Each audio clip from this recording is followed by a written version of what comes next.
प्यारे किसान भाइयों, आपकी कपास की जो फसल है वो अच्छी चल रही होगी।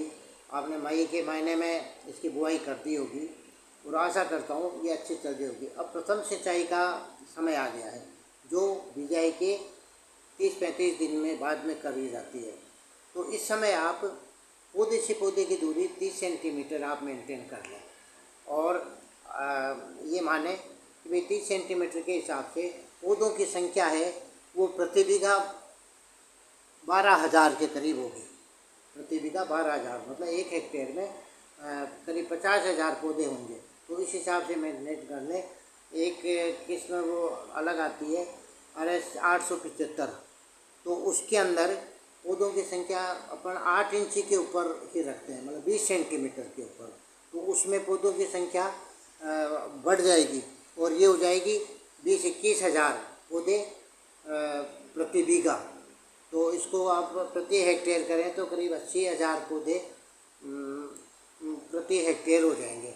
और एक किस्म और आती है हाइब्रिड जो कॉटन है, तो उसके लिए उसमें आप 30 सेंटीमीटर के बजाय, मतलब 1 फीट के बजाय पौधे से के पौधे की दूरी है वो 60 सेंटीमीटर के 2 फीट रखें। तो उसमें पौधों की संख्या है वो 6-6,500 की। इस तरह से क्या है कि आप पहले की सिंचाई के अंदर ही इनके पौधों की संख्या को मेंटेन कर लें, ताकि आपको प्रति पौधा भी आपको अच्छी पैदावार होगी।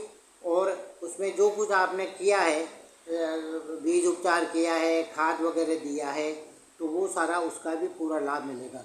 क्योंकि अधिक पौधे होंगे तो भी क्या है, प्रति पौधावार पैदावार कम हो जाएगी, और कम पौधे होंगे तो क्या है कि प्रति बीघा या प्रति हेक्टेयर आपको पैदावार कम मिलेगी।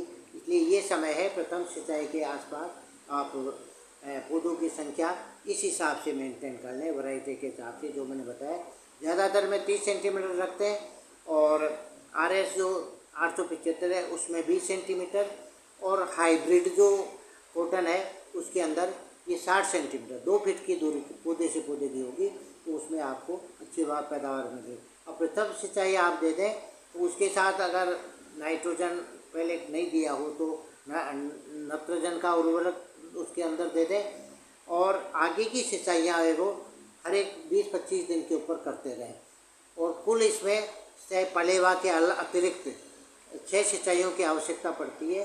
और 5 सिंचाई हो किसान के पास तो 5 सिंचाई से भी पूरा काम चल जाता है, पैदावार में कोई कमी नहीं होगी।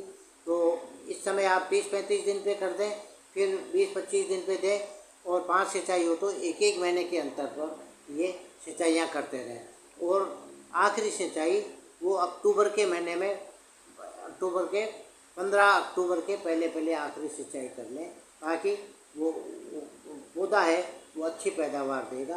और 5 सिंचाइयों में 6 सिंचाइयों में आपका काम चल जाएगा। धन्यवाद। और इस तरह से आप सिंचाइयों की अन्य आपने सारी क्रियाएं की होगी, जो मैं आशा करता हूं कि आपको अच्छी से अच्छी पैदावार मिलेगी।